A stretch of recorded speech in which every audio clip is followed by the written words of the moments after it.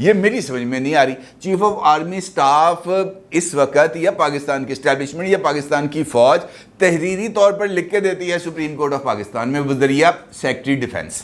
ٹھیک ہے جی, ریٹن دیتی ہے نا, درخواست دیتی ہے کہ جناب آپ کی مہربانی ہے, یہ جو انتخابات ہیں یہ 14 مئی کو نہ کرائیں, یا اکتوبر میں کرا لیں, ایک ساتھ کرا لیں, کوئی حرج نہیں ہے. کس کی طرف سے میسج ہے؟ یہ پاکستان کی اسٹیبلشمنٹ کی طرف سے ہے. عمران خان کی انٹرپریٹیشن کیا ہے کہ سب سے زیادہ طاقتور ہے پاکستان کی اسٹیبلشمنٹ, اور اسٹیبلشمنٹ کو لیڈ کون کرتا ہے؟ Chief of army staff. اب وزارت دفاع چیف آف آرمی سٹاف سے کہے بغیر یہ درخواست دائر کر سکتی تھی؟ نہیں دائر کر سکتی تھی. اس کا مطلب یہ ہے کہ اس وقت پاکستان کی اسٹیبلشمنٹ سے بھی زیادہ کوئی طاقتور ہے. ایسے ہی ہے نا. وہ کون ہے؟ وہ ہے عمران خان, کیونکہ اس کے نزدیک وہ پاکستان کے ہر ایک ادارے کو, پاکستان کی پوری نظام سیاست کو اپنی انگلیوں پر نچا سکتے ہیں, اور وہ نچا رہے ہیں. یہ ہمیں بات بڑی کلیئرٹی کے ساتھ نظر آ رہی ہے, آج سے نظر نہیں آ رہی.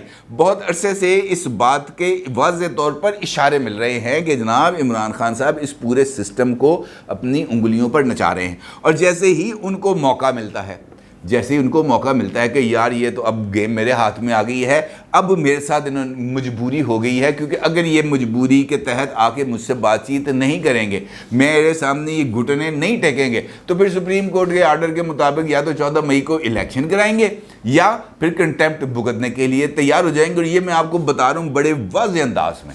عمران خان نے اگر اس گفتگو میں لچک کا مظاہرہ نہیں کیا, 14 مئی کی تاریخ پر اگر وہ قائم رہے, تو پھر اس کے نتیجے میں پاکستان کی جو پی ڈی ایم کی حکومت اور خاص طور پر مسلم لیگ نون ہے, وہ دو میں سے کسی ایک راستے کا انتخاب تو ڈیفینیٹلی کر لے گی. نمبر 1, ایمرجنسی کا نفاذ, جس کے تحت یہ جو بہت سارے جو بیسک رائٹس ہیں وہ معطل کیے جا سکتے ہیں, اور اس کے ذریعے الیکشنز کو بھی پوسٹ پون کیا جا سکتا ہے. اور اب ان کے پاس ایک واضح طور پر وزارت دفاع کی طرف سے دی جانے والی رپورٹ جو سپریم کورٹ آف پاکستان میں جمع کرائی گئی ہے, وہ ایک سالڈ جواز ہے.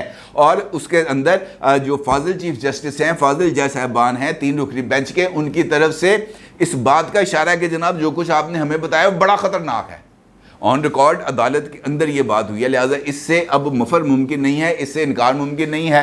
اگر صورتحال آؤٹ آف کنٹرول ہوتی ہے تب یہ ایمرجنسی کے نفاذ کے آپشن کی طرف 110% جائیں گے, اور اس کے بعد پھر 8 اکتوبر کے الیکشنز کے بارے میں بھی سوال پیدا ہو جائیں گے. دوسرا کہ اس مرتبہ اگر کنٹیمپٹ آف کورٹ یا کسی بھی طرح کی کوئی کارروائی کی طرف جائیں گے, تو یہ بات میں آپ کو لکھ کے دینے کو تیار ہوں. رانا ثناء اللہ صاحب ہوں یا اسحاق ڈار صاحب ہوں, یہی دو ہے نا, وزارت داخلہ ہے, وزارت خزانہ ہے, انہی دونوں کی طرف سے آنے نا سیکورٹی دینی ہے وزارت داخلہ نے, پیسے دینے ہیں وزارت خزانہ نے. ان دونوں کی طرف سے اگر ان دونوں کو نااہل قرار دینے کی کارروائی ہوتی ہے, یہ دونوں باخوشی نااہلی قبول کر لیں گے. اسحاق ڈار صاحب بھی نااہلی قبول کر لیں گے, رانا ثناء اللہ بھی نااہلی قبول کر دیں گے, اور ان کی نااہلی کے بعد یہ جو ایمرجنسی والا آپشن ہے یہ 110% امپلیمنٹ ہوگا, اور اس سے باہر نکلنے کا کسی کے پاس کوئی راستہ نہیں. اب جو گفتگو کے آغاز میں نے آپ سے کہا کہ پاکستان کی اسٹیبلشمنٹ عمران خان کو واپس اقتدار میں لانے کا رسک لینے کے لیے تیار نہیں ہے, تو اس کی کیا وجہ ہے؟ ایک تو عمران خان صاحب کی یہ جو ان کے دماغ میں چیز بیٹھ گئی ہے کہ وہ سپریم ہے, وہ سب سے زیادہ طاقتور ہے, اور پاکستان کی ریاست اس وقت ان کے اشاروں پر ناچ رہی ہے, اور وہ پاکستان کی ریاست کو اپنی انگلیوں پر نچا رہے ہیں. یہ وہ جو زوم ان کے دماغ میں آ کر بیٹھ گیا ہے, اسٹیبلشمنٹ یقینی طور پر ایسا زوم تو کسی کو برداشت نہیں کر سکتی. نمبر 2, عمران خان صاحب نے اقتدار میں آنے سے پہلے یعنی 2018 سے پہلے جب اسٹیبلشمنٹ کے ساتھ ان کی بہت حد تک دوستیاں جاریاں چل رہی تھیں, اس موقع پر عمران خان صاحب کی طرف سے گولیاں کرائی گئیں بہت زیادہ اسٹیبلشمنٹ کو کہ جناب میں تو بہت زیادہ پاپولر ہوں, اوورسیز پاکستانی تو مجھ پہ جان چھڑکتے ہیں. پاکستان کا اصل مسئلہ یہ ہے کہ $100 ارب آئیں گے باہر سے, میں بنوں گا وزیر اعظم, اوورسیز پاکستانی اپنی تجوریاں خالی کر دیں گے, $100 ارب آئے گا پاکستان میں, جس میں سے یہ جو IMF کے ہم نے پیسے دینے ہیں, جو ادھار اتارنا ہے, یہ سارے پیسے ہم ادھار اتاریں گے.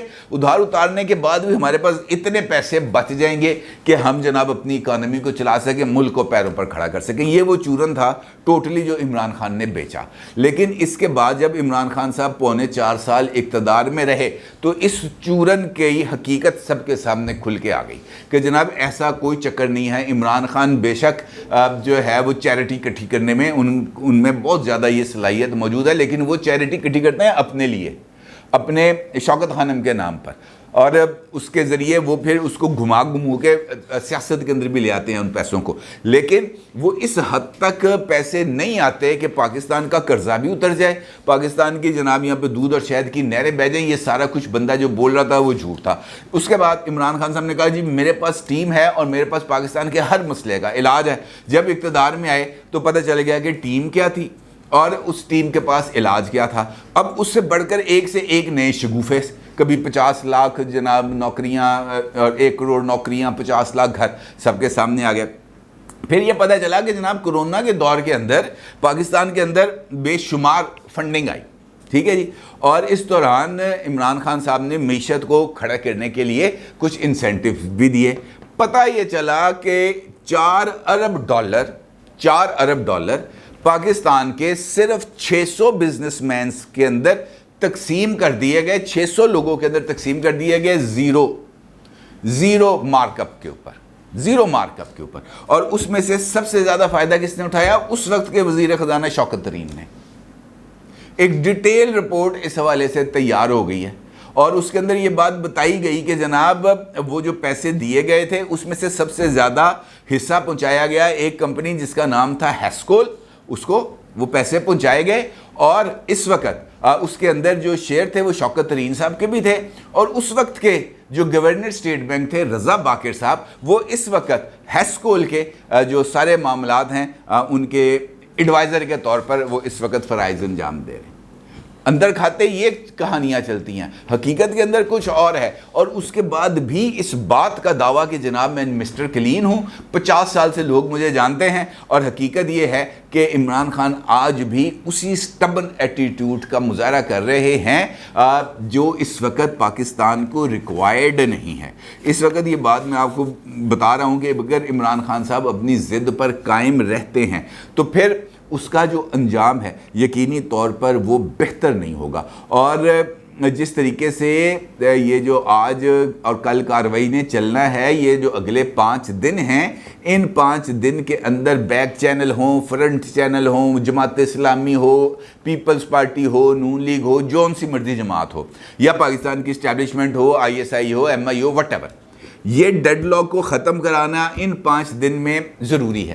اور اگر یہ 5 دن کے اندر یہ ڈیڈ لاک ختم نہیں ہوتا, یہ سچویشن آگے بڑھتی ہے, خرابی اور زیادہ شدید ہوتی ہے, خرابی اور زیادہ بڑھتی ہے, تو اینڈ رزلٹ کیا ہوگا؟ اینڈ رزلٹ یہ ہوگا کہ نہ عمران خان کے ہاتھ میں کچھ آئے گا اور نہ ہی موجودہ حکومت کے ہاتھ میں کچھ آئے گا, اور نہ ہی یہ جو فیصلہ دیا گیا ہے 14 مئی کا اس کے اوپر عمل درآمد ہوگا. کیونکہ اس کے بعد پھر یہ سچویشن ہے یہ بدل جائے گی, ایمرجنسی یا ایمرجنسی پلس ٹائپ کوئی چیز اس ملک کے اندر نافذ ہو جائے گی, اور پھر مجھے نہیں لگتا کہ یہ جو الیکشنز کا خواب دیکھ رہے ہیں عمران خان صاحب, اس خواب کو وہ کوئی عملی جامہ پہنا پائیں گے. اپنی رائے کا ضرور اظہار کیجیے گا. آپ کا بہت شکریہ. اللہ حافظ.